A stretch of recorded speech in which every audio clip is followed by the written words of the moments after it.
আলহামদুলিল্লাহি রাব্বিল আলামিন ওয়াসসালাতু ওয়াসসালামু আলা আশরাফিল আমবিয়া ওয়াল মুরসালিন ওয়া আলা আলিহি ওয়া আসহাবিহি ওয়া মান তাবিআহুম ওয়া দাআ বিদাওয়াতিহিম ইলা ইয়াউমিদ্দিন আম্মা বা'দ আউযু বিল্লাহি মিনাশ শাইতানির রাজীম বিসমিল্লাহির রহমানির রহিম ইন্না ফাতাহনা লাকা ফাতহাম মুবিনা সাদাকাল্লাহুল আযীম। প্রিয় দেশবাসী, বাংলাদেশের সর্বস্তরের সকল জনগণ, সর্বশ্রেণীর সকল পেশার মানুষকে সর্বপ্রথম আমি স্বাগত জানাচ্ছি, অভিনন্দন জানাচ্ছি। আজকে একটি ঐতিহাসিক দিবস, 2024 সালের 5ই আগস্ট। বাংলাদেশের মানুষের জন্য ফ্যাসিবাদ মুক্তি এবং জুলুম ও শোষণের পিঞ্জর থেকে মুক্তির একটি ঐতিহাসিক স্বাধীনতার দিবস আজ। অনাগত কাল পর্যন্ত বাংলাদেশের মানুষ দ্বিতীয় স্বাধীনতা দিবস হিসেবে স্মরণ করবে ঐতিহাসিক 5ই আগস্টকে। অনেক ত্যাগ তিতিক্ষা, অনেক রক্তের নজরানা, অনেক শ্রম, অনেক মায়ের চোখের অশ্রু, অনেক বোনের আহাজারি, গগন বিদারী অনেক কান্নার পর কাঙ্ক্ষিত এই মুক্তির স্বাদ আজ আমাদের দেশবাসী উপভোগ করছে। এই আনন্দঘন মুহূর্তে সর্বপ্রথম আমি শুকরিয়া আদায় করছি আরশের মালিক মহান রব্বুল আলামিন, আল্লাহ পাক রব্বুল আলামিনের, যিনি আমাদের জাতীয় জীবনে এমন একটি আনন্দঘন সময়ের অবতারণা করেছেন, সৃষ্টি করেছেন। লাকাল হামদু ইয়া আল্লাহ ওয়া লাকাশ শুকরু ইয়া আল্লাহ। এরপরে আমি শুকরিয়া আদায় করছি, কৃতজ্ঞতা জ্ঞাপন করছি দীর্ঘ 16 বছরের এই ফ্যাসিবাদ বিরোধী আন্দোলন এবং সংগ্রামে যাদের আত্মত্যাগ রয়েছে, বিভিন্ন বিরোধী দলীয় নেতাকর্মী যারা অপরিসীম ত্যাগ এবং আত্মত্যাগ, বিভিন্ন জুলুম এবং নির্যাতনের শিকার হয়েও তারা যেভাবে ইস্পাত কঠিন দৃঢ়তা নিয়ে এই ফ্যাসিবাদের বিরুদ্ধে তাদের সংগ্রামকে অব্যাহত রেখেছেন, তাদের সকলকে, বিশেষত যারা এই সময়টায় গুম খুন সহ নানা নিপীড়নের শিকার হয়েছেন, সেই সকল মানুষগুলোকে আমরা স্মরণ করছি। গুম খুনের শিকার হওয়া আমাদের সেই সকল ভাই বোনদেরকে আমরা স্মরণ করছি, যাদেরকে বিগত 16 বছরে আমরা হারিয়েছি। বিরোধী দলীয় নেতাকর্মী, বিএনপি, জামায়াতে ইসলামী এবং বিশেষ করে হেফাজতে ইসলাম সহ বাংলাদেশের ভিন্ন মতাবলম্বী মানুষের উপর, জনতার উপর ফ্যাসিবাদের যে ভয়াল আক্রমণ এ দেশবাসী প্রত্যক্ষ করেছে, বাংলাদেশের ইতিহাসে এই 16টি বছর কালো অধ্যায় হিসেবে বিবেচিত হবে। এই সময়টায় যারা এহেন নিপীড়ন এবং জুলুমের শিকার হয়েছেন, অনেক মানুষ পঙ্গুত্ব বরণ করেছেন, অনেক মা তার সন্তানকে হারিয়ে আজও পর্যন্ত পথের পানে চেয়ে থাকেন, গুম হওয়া সন্তান বুঝে আবার ফিরে আসবে। সেই সকল মায়েদেরকে আমরা সালাম জানাই। সেই সকল মায়েদের মুখে আমরা মনে করি আজ কিঞ্চিত পরিমাণ হলেও এ জাতি হাসি ফোটাতে পেরেছে। এ জাতির দামাল কামাল তরুণ সন্তানেরা সেই সন্তান হারা মায়ের বুকে একটু হলেও সান্ত্বনার পরশ বুলিয়ে দিতে পেরেছে। তো আমি এই 16 বছরের নিপীড়নের শিকার সকল ব্যক্তি এবং পরিবার এবং সকল সংগঠনগুলোকে আমি কৃতজ্ঞতা জ্ঞাপন করছি। সেই সঙ্গে বিশেষভাবে স্মরণ করতে চাই 2013 সালের 5ই মে ভয়াল কালো রাতে শাপলা চত্বরে রাসূল আকরাম সাল্লাল্লাহু আলাইহি ওয়াসাল্লামের ইজ্জত এবং সম্মান রক্ষা, ফ্যাসিবাদের মোকাবেলায় যে তৌহিদি জনতা শাপলা চত্বরে জড়ো হয়েছিল নাস্তিক্যবাদের বিরুদ্ধে, সেখানে রাতের অন্ধকারে যে তাদের উপর গণহত্যা পরিচালনা করা হয়েছিল, সেই হত্যাকাণ্ডের শিকার সকল শহীদদেরকেও শ্রদ্ধা ভরে স্মরণ করছি। আল্লাহ তাদের সকলের শাহাদাতকে কবুল করুন। সেই সঙ্গে 2021 সালে বাংলাদেশের স্বাধীনতার সুবর্ণ জয়ন্তী অনুষ্ঠানকে কেন্দ্র করে যে ক্র্যাকডাউন, যে নির্যাতন হেফাজতে ইসলামের আলেম ওলামা এবং দেশবাসীর উপর চালানো হয়েছে, দীর্ঘ 3 বছর পর্যন্ত শত শত সহস্রাধিক হেফাজতের নেতাকর্মী বৃন্দ এই স্বৈরাচারী ফ্যাসিবাদের দ্বারা জুলুম এবং নির্যাতনের শিকার হয়েছে, কারাভোগ করেছে, তাদের সকলের শুকরিয়া আদায় করছি এবং তাদের সকলকে আজ শ্রদ্ধা ভরে স্মরণ করছি। এবং সর্বশেষ সবচেয়ে বেশি শ্রদ্ধা, ভালোবাসা এবং হৃদয়ের রক্তক্ষরণ যাদের জন্য সবচেয়ে বেশি, যাদেরকে আমরা স্মরণ করব, মধ্য জুলাই থেকে চলমান কোটা সংস্কার আন্দোলনে, বৈষম্য বিরোধী ছাত্র আন্দোলনের যে সকল নেতাকর্মী অকাতরে প্রাণ দিয়েছে, বিভিন্ন গণমাধ্যমের সংবাদ সূত্রে বিগত এই অর্ধ মাসে 3 শতাধিক প্রাণ কেড়ে নেওয়া হয়েছে। প্রত্যক্ষদর্শী এবং অনুসন্ধিৎসুদের ধারণা এবং তাদের বিশ্বাস, প্রকৃত হত্যাকাণ্ডের চিত্র এর চেয়ে অনেক বেশি ভয়াবহ এবং শহীদ মানুষের সংখ্যা এর চেয়েও আরও কয়েক গুণ বেশি হবে। আমরা এই যারা প্রাণ দিয়েছে, রংপুরের আমাদের ভাই আবু সাইদ এবং মুগ্ধ ছড়ানো আমাদের ভাই মুগ্ধ সহ এই আত্মদানকারী এই সকল শহীদদেরকে আজ বিজয়ের এই শুভ লগনে আমরা অত্যন্ত গভীর শ্রদ্ধা ভরে তাদেরকে স্মরণ করছি। মহান রব্বুল আলামিনের দরবারে তাদের জন্য মাগফিরাত কামনা করছি। আল্লাহ যেন তাদের এই শাহাদাতকে কবুল করেন এবং তাদের দেখানো এই পথে আগামীর বাংলাদেশ যেন গড়ে উঠতে পারে। আমরা যেন এই সকল শহীদদের আত্মদানের সাথে বিশ্বাসঘাতকতা না করি। এ জাতি যেন এ সকল জাতির শ্রেষ্ঠ সন্তানদের আত্মত্যাগের যে ঋণ, এটা যেন একটি সুন্দর দেশ এবং জাতি গঠনের মধ্য দিয়ে সে ঋণ কিঞ্চিত হলেও পরিশোধ করতে পারে। আল্লাহ রাব্বুল আলামিনের কাছে জাতির জন্য সে তৌফিক আমি কামনা করছি। প্রিয় দেশবাসী,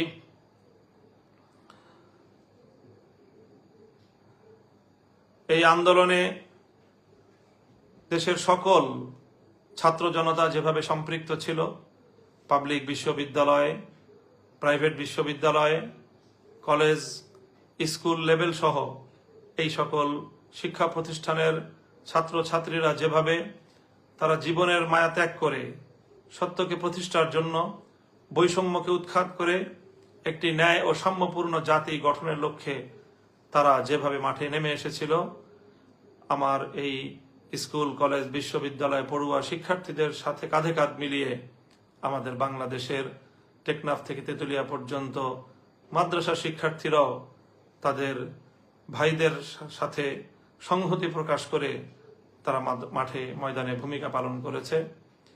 এবং বিশেষত আন্দোলনের শেষাংশে বাংলাদেশের সকল মাদ্রাসাগুলো থেকে ছাত্র জনতা বাঁধ ভাঙ্গা জোয়ারের মতো তারা মাঠে নেমে এসেছে। ফ্যাসিবাদের বিরুদ্ধে জাতীয় এই জাগরণে সাধারণ শিক্ষাধারার শিক্ষার্থীদের সাথে আমার মাদ্রাসার শিক্ষার্থীরাও কাঁধে কাঁধ মিলিয়ে মাঠে ভূমিকা পালন করেছে, যেটি বাংলাদেশে এক অনন্য, অনিন্দ, সুন্দর দৃষ্টান্ত স্থাপন করেছে। আগামীর বাংলাদেশ আমরা তেমনই দেখতে চাই। সকল ভেদাভেদ ভুলে গিয়ে শিক্ষা এবং ধর্মীয় অঙ্গনের এই যে সীমারেখা, এই যে একটি দেয়াল, এই দেয়ালকে অতিক্রম করে গোটা জাতির জন্য সম্মিলিতভাবে একটি আগামী প্রজন্ম আমরা গড়ে তুলব, যারা এই দেশটাকে আমাদের পূর্বসূরীদের স্বপ্নের বাংলাদেশ হিসেবে গড়ে তুলবে। সেই প্রত্যাশা আজকের এই শুভ লগনে আমি ব্যক্ত করছি এবং আগামীর সেই বাংলাদেশ গড়ার জন্য সকল শিক্ষার্থীদের প্রতি আমি উদাত্ত আহ্বান জানাচ্ছি। আল্লাহ রাব্বুল আলামিনের দরবারে তাদের জন্য সেই তৌফিক কামনা করছি। প্রিয় দেশবাসী, আজ দীর্ঘ একটি আন্দোলন এবং সংগ্রামের পরে বৈষম্য বিরোধী ছাত্র আন্দোলনের সমন্বয়কদের তাদেরও প্রশংসা করতে হয়। তাদের প্রতি অকুণ্ঠ চিত্তে কৃতজ্ঞতা প্রকাশ করছি। তারা অত্যন্ত দক্ষতার সাথে, সাহসিকতার সাথে, আস্থা এবং সমন্বয়ের সাথে যেভাবে গোটা জাতিকে তারা নেতৃত্ব দিয়েছে। সত্যিকার অর্থেই বলতে হয় যে সাবাস বাংলাদেশ, এ পৃথিবী অবাক তাকিয়ে রয়। আমাদের তরুণ যুব প্রজন্ম, ছাত্র নেতৃত্ব আগামী দিনের তারা জাতীয় নেতৃবৃন্দকে একটি উত্তম দৃষ্টান্ত উপস্থাপন করে দেখিয়েছে কিভাবে একটি জাতিকে পরিচালনা করতে হয়, কিভাবে একটি বিপ্লবকে পর্যায়ক্রমে সাফল্যের দুয়ারে উপনীত করতে হয়, চূড়ান্ত সফলতা কিভাবে ঘরে তুলতে হয়, এবং সেজন্য যে ত্যাগ এবং কোরবানি স্বীকার করতে হয়, সেজন্য জালিমের রক্তে চক্ষুকে কিভাবে উপেক্ষা করতে হয়, সেভাবে কিভাবে রিমান্ডে নির্যাতনের মুখেও অকুত ভয় এবং স্থির থাকতে হয়, অটল এবং অবিচল থাকতে হয়। বৈষম্য বিরোধী ছাত্র আন্দোলনের সমন্বয়ক বৃন্দ জাতির সামনে তার একটি উজ্জ্বল দৃষ্টান্ত স্থাপন করেছে। আগামী দিনে তাদের এই দৃষ্টান্ত যে কোনো নেতৃত্বের জন্য একটি মাইল ফলক, অনুসরণীয় দৃষ্টান্ত হিসেবে কাজ করবে। সেজন্য আমি বৈষম্য বিরোধী ছাত্র আন্দোলনের সকল সমন্বয়ক বৃন্দদেরকেও আমি আমার ব্যক্তিগত এবং আমার অঙ্গনের পক্ষ থেকে, আমাদের হেফাজতে ইসলামের পক্ষ থেকে তাদের শুকরিয়া জ্ঞাপন করছি। হেফাজতে ইসলামের আমির, অশীতিপর আলেমে দ্বীন, বাংলাদেশের অবিসংবাদিত রাহবার আল্লামা মুহিবুল্লাহ বাবু নগরী যেভাবে তিনি আমাদেরকে এবং জাতিকে, আমাদের এই কোমল প্রাণ, কোমলমতি এ সকল শিক্ষার্থীদের এই ন্যায্য আন্দোলনের পথে সহযোগিতা করবার জন্য উৎসাহিত করেছেন, নির্দেশনা দিয়েছেন এবং আমাদেরকে মাঠে ময়দানে ভূমিকা পালন করার জন্য তিনি আমাদেরকে নির্দেশ প্রদান করেছেন।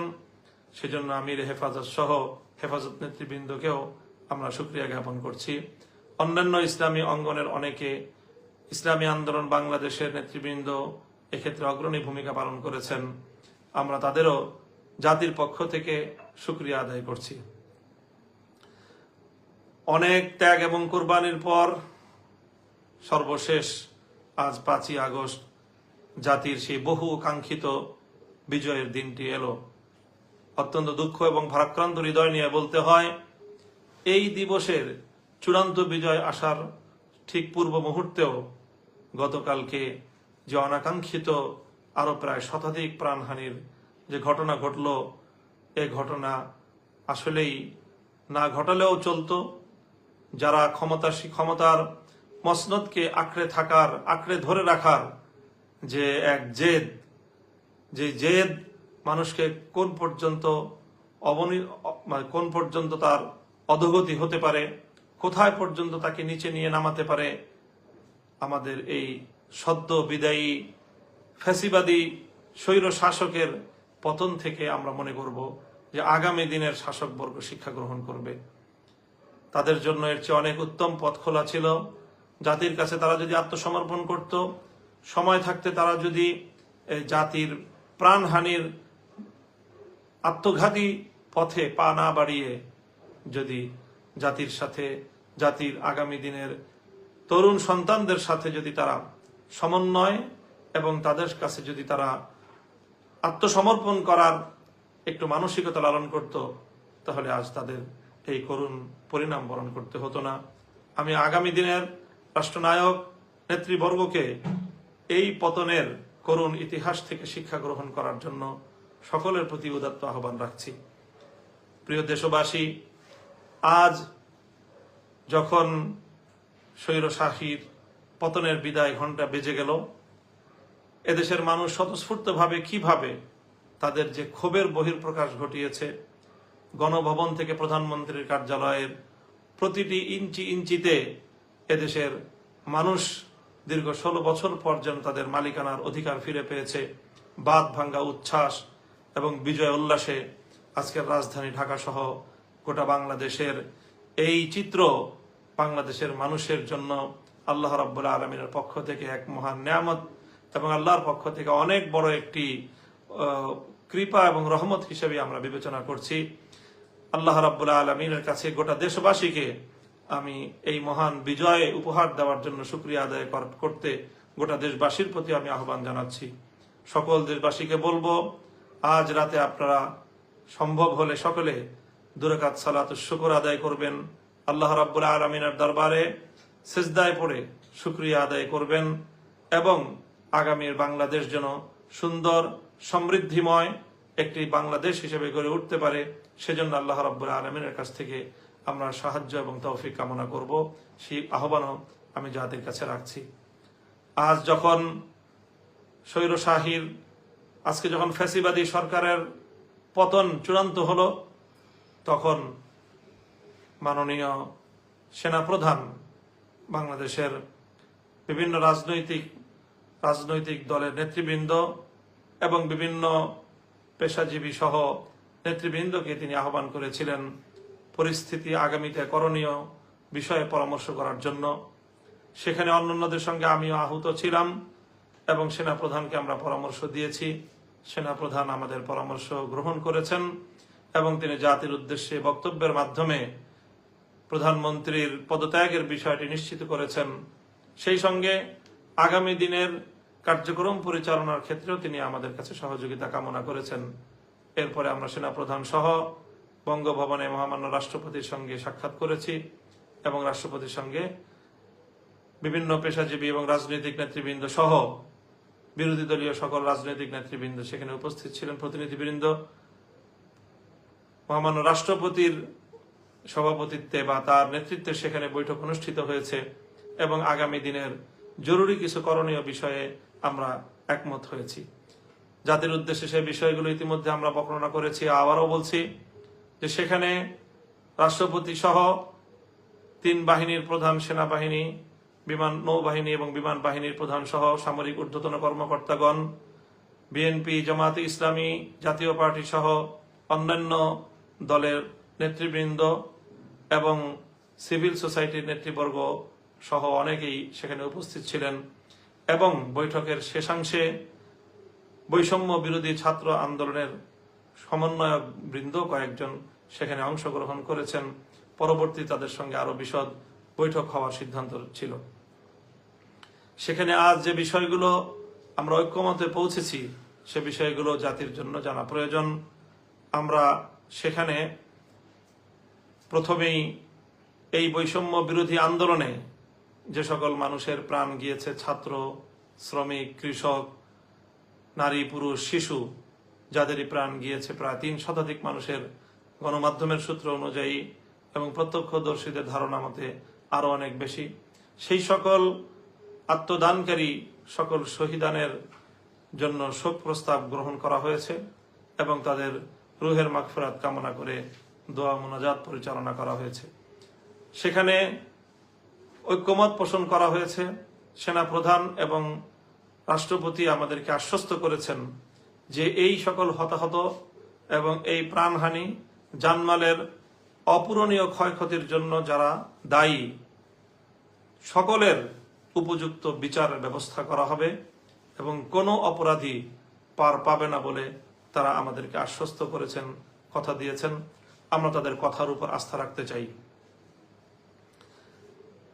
তারপরে সেখানে আরেকটি সিদ্ধান্ত আমরা একমত হয়েছি আমরা যে দ্রুত সময়ের মধ্যে অন্তর্বর্তীকালীন একটি সরকার গঠন করা হবে। আমরা আশা করব যে সেটিও ইনশাআল্লাহ দ্রুত সময়ের মধ্যেই জাতির সামনে অন্তর্বর্তীকালীন সরকারের রূপরেখা সহ সকল বক্তব্য জাতির সামনে খোলাসা হয়ে যাবে।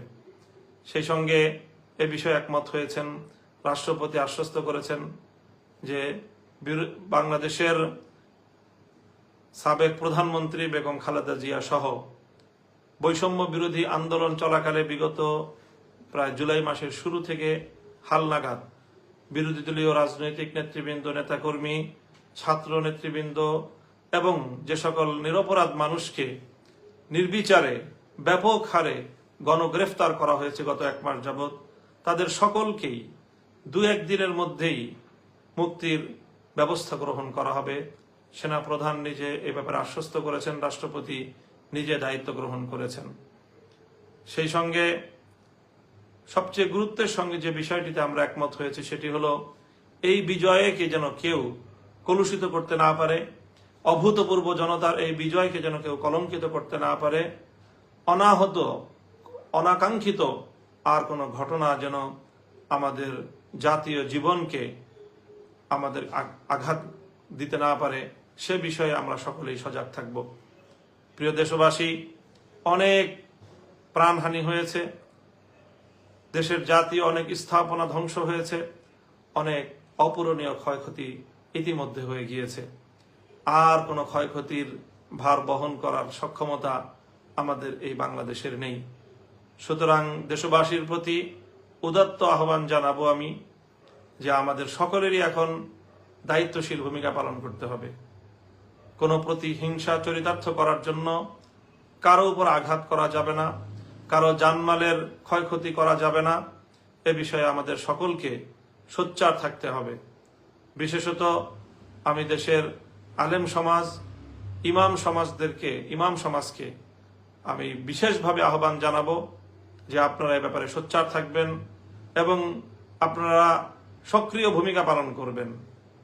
এই সময় এই অস্থিতিশীলতার সুযোগ নিয়ে একটি মহল দেশের মধ্যে নতুন করে অস্থিতিশীলতা সৃষ্টি করতে পারে, বাংলাদেশের ভাবমূর্তি ক্ষুণ্ণ করতে পারে, দেশের ইসলাম প্রিয় জনতাকে কলুষিত করার অপপ্রয়াস চালাতে পারে। নানা ধরনের সাপোর্টাজ এবং অন্তর্ঘাতমূলক বিভিন্ন কর্মকাণ্ডের মাধ্যমে দেশের ইসলামিক অঙ্গনকে তারা ঘায়েল করার অপচেষ্টা চালাতে পারে। এজন্য বিশেষ করে অন্যান্য ধর্মাবলম্বী সংখ্যালঘু যারা রয়েছেন তাদের ধর্মীয় উপাসনালয়গুলো এবং তাদের ব্যবসা প্রতিষ্ঠান, তাদের বাড়িঘর, তাদের সহায় সম্পদ, তাদের জানমালের প্রতি আমাদের সকলকে অত্যন্ত সতর্কতার সাথে দায়িত্বশীল ভূমিকা পালন করতে হবে, যেন কোনো একজন সংখ্যালঘুর উপর কোনো ধরনের আক্রমণ, তার জানমালের ন্যূনতম কোনো ক্ষয়ক্ষতি যেন কোনো দুষ্কৃতিকারী করতে না পারে। এই ব্যাপারে আমাদের সকলকে সোচ্চার এবং সজাগ থাকতে হবে। বিশেষত আজ রাত যেহেতু একটি সরকার পতন ঘটেছে, এই সময়টায় স্বাভাবিকভাবেই প্রশাসন এবং আইন শৃঙ্খলা রক্ষাকারী বাহিনীর মধ্যে একটি অস্থিরতা এবং একটি দুর্বলতা কাজ করবে। এই সুযোগে আজ রাতেই অনেক অঘটন ঘটে যেতে পারে। এই জন্য আমার বক্তব্য যারা শুনছেন তাদের সকলের প্রতি আমার উদাত্ত আহ্বান যে আজ রাত অন্তত আপনারা পাড়ায় পাড়ায়, মহল্লায় মহল্লায় এলাকাবাসীকে নিয়ে, মসজিদের মুসল্লিদেরকে নিয়ে আপনারা রাত্রি জাগরণ করুন। অবশিষ্ট রাতের শেষ প্রহর, রাতের আধারে কোনো অঘটন যেন কেউ ঘটাতে না পারে, সেজন্য আপনারা দায়িত্বশীল ভূমিকা, প্রহরার ভূমিকা আপনারা পালন করবেন। হিন্দুদের মন্দিরগুলো, প্যাগোডাগুলো এবং বৌদ্ধদের উপাসনালয়, অন্যান্য খ্রিস্টানদের উপাসনালয়, গির্জাগুলো, সেগুলো সহ তাদের সকল স্থাপনা, তাদের ব্যবসা প্রতিষ্ঠান, তাদের বাড়িঘর, এগুলোর প্রতি আমরা বিশেষভাবে পাহারাদারি করব, যাতে কোনো দুষ্কৃতিকারী এই সকল ক্ষেত্রে কোনো আঘাত করে, আক্রমণ করে দেশের মধ্যে যেন কোনো অস্থিতিশীলতা সৃষ্টি করতে না পারে, বিশ্ব দরবারে বাংলাদেশের ভাবমূর্তি যেন কোনোভাবেই ক্ষুণ্ণ করতে না পারে। সেই সঙ্গে আরেকটি বিষয় আমি বিশেষভাবে আন্দোলন সংগ্রামে সক্রিয় সকল ছাত্র জনতা এবং ধর্মপ্রাণ তৌহিদি জনতা, বিরোধী দলের সকল নেতাকর্মী, সকলের প্রতি আরেকটি বিষয়ও আমি উদাত্ত আহ্বান জানাই। আল্লাহ রাব্বুল আলামিন আমাদেরকে যে ঐতিহাসিক বিজয় দান করেছেন, ক্ষুদ্র ব্যক্তিগত প্রতিহিংসা চরিতার্থ করার জন্য আমরা এই মহান বিজয়কে কোনোভাবেই কলুষিত করার অপপ্রয়াস চালাবো না। এই বিজয়কে দেশের জন্য, জাতির জন্য একটি উত্তম এবং উন্নত ভবিষ্যৎ বিনির্মাণে আমরা উৎসর্গ করতে চাই। সেই হিসেবে কেউ ব্যক্তিগত রাজনৈতিক প্রতিহিংসা, রাজনৈতিক প্রতিপক্ষকে ঘায়েল করার মোক্ষম সুযোগ হিসেবে এটিকে কেউ ব্যবহার করার চেষ্টা করবেন না। সেই সঙ্গে আমরা আরেকটা কথাও বিশেষভাবে বলবো যে চলমান এই আন্দোলনে সরকারের নির্দেশ পালন করতে গিয়ে বা সরকারের বৈধ বা অবৈধ আনুগত্য করতে গিয়েও আইন শৃঙ্খলা রক্ষাকারী বাহিনী, বিশেষত পুলিশ বাহিনী অনেক ক্ষেত্রেই তারা জনতার উপর চড়াও হয়েছে। রাষ্ট্রীয় পেটোয়া বাহিনী হিসেবে মানুষের জানমালের অনেক ক্ষয়ক্ষতি করেছে এবং অনেক ক্ষেত্রে তারা সীমা লঙ্ঘন করেছে, এতে সন্দেহের কোনো অবকাশ নেই। কিন্তু মনে রাখতে হবে যে পুলিশ বাহিনী একটি বাংলাদেশের আইন শৃঙ্খলা রক্ষাকারী বাহিনী। তারা তৃণমূল পর্যায়ে দেশে আইন শৃঙ্খলা রক্ষা করে থাকে। এখানে যেরকম অপরাধী রয়েছে, ফ্যাসিবাদের পাঁচাটা গোলাম যেরকম রয়েছে, এখানে অনেক ভালো দেশপ্রেমিক, মানুষের জন্য কল্যাণকামী অনেক পুলিশ ভাইরাও সেখানে রয়েছেন। কাজেই তাদের কাউকে একজনকে আরেকজন থেকে আমরা আলাদা করে পুলিশের ইউনিফর্ম দেখে আলাদা করে পরিচয় করার, পরিচিত করার, চেনার কোনো উপায় নেই। কাজে এই সময়ে সেই আমাদের ক্ষোভগুলোর কারণে নির্বিচারে কোনো পুলিশের উপর, থানার উপর হামলা করার যে সকল দুঃখজনক ঘটনাগুলো ঘটছে, এ বিষয়েও আমি দেশবাসীর প্রতি সংযমী ভূমিকা পালন করার উদাত্ত আহ্বান জানাচ্ছি যে আপনারা এই ধরনের আর কোনো থানায় আক্রমণ ঘটানোর মতো দুঃখজনক বেআইনি কার্যক্রম আপনারা কেউ করবেন না। আইন নিজের হাতে তুলে নেবেন না। দেশ সেক্ষেত্রে বড় ধরনের হুমকির সম্মুখীন হয়ে পড়বে। প্রিয় দেশবাসী, এই কথাগুলো আমি আপনাদের সম্মুখে উপস্থাপন করলাম আজকের ঐতিহাসিক লগনে। আবারও বিগত 16 বছরের জুলুম শোষণের শিকার, নিরীহ, নিপীড়িত, নির্যাতিত বাংলাদেশের নারী, পুরুষ, আবার বৃদ্ধ বনিতার সকলকে শ্রদ্ধা ভরে স্মরণ করছি, যারা এই সময়টায় দুনিয়া থেকে বিদায় গ্রহণ করেছেন। বিশেষ করে আমাদের হেফাজতে ইসলামের মরহুম আমির আল্লামা আহমদ শফি, আল্লামা জুনায়েদ বাবু নগরী, আল্লামা নূর হোসেন কাসেমি মহাসচিব, আল্লামা নুরুল ইসলাম মহাসচিব, যারা হেফাজতে ইসলামকে আজকের এই পর্যায়ে উপনীত করে আমাদের মাঝ থেকে বিদায় নিয়েছেন, তাদের রুহের মাগফিরাত কামনা করছি। আল্লাহ তাদেরকে জান্নাতের উচ্চ মাকাম দান করুন। সেই সঙ্গে হেফাজতে ইসলামের সহ আলেম ওলামাদের মধ্যে যারা মূল ধারা থেকে বিচ্ছিন্ন হয়েছে, তাদেরকেও আমরা আহ্বান করব, এভাবে জাতির বিপক্ষে, আলেম সমাজের বিপক্ষে আমাদের আর কেউ যেন ভূমিকা পালন না করে।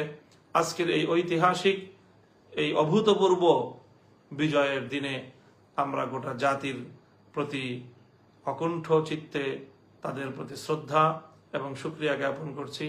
মহান আল্লাহ রাব্বুল আলামিনের দরবারে আবারও শুকরিয়া আদায় করছি এবং সকলকে আহ্বান জানাচ্ছি, আসুন আমরা সকলে হাতে হাত রাখি। ছাত্র জনতার প্রতি বলবো, স্কুল, কলেজ, ভার্সিটি, মাদ্রাসা সকলে হাতে হাত রেখে একটি সুন্দর, সমৃদ্ধ একটি দেশ এবং একটি জাতি, যেখানে সকলে যার যার অধিকার পাবে, যেখানে অকুণ্ঠ চিত্তে আমরা আমাদের রবের গোলামি করতে পারবো, আল্লাহ রাব্বুল আলামিনকে আমরা ডাকতে পারবো, আল্লাহর দ্বীনকে বিজয়ী করার একটি অনুকূল ভূমি আমরা আগামী দিনে উপহার পাবো। এরকম একটি বাংলাদেশকে আমরা গড়ে তুলবার জন্য সকলে যার যার জায়গা থেকে ভূমিকা পালন করব। আগামীর সুন্দর বাংলাদেশ গড়ার প্রত্যয় নিয়ে এবং সেই প্রত্যাশা ব্যক্ত করে আমি আজকের বক্তব্য এখানেই শেষ করছি। সকলে দোয়া করবেন, দেশের জন্য দোয়া করবেন, আমার জন্য দোয়া করবেন, আগামীর বাংলাদেশ গড়বার জন্য আল্লাহ রাব্বুল আলামিনের সাহায্য কামনা করবেন। ওয়া আখিরু দাওয়ানা আনিল হামদুলিল্লাহি রাব্বিল আলামিন। আসসালামু আলাইকুম ওয়া রাহমাতুল্লাহ।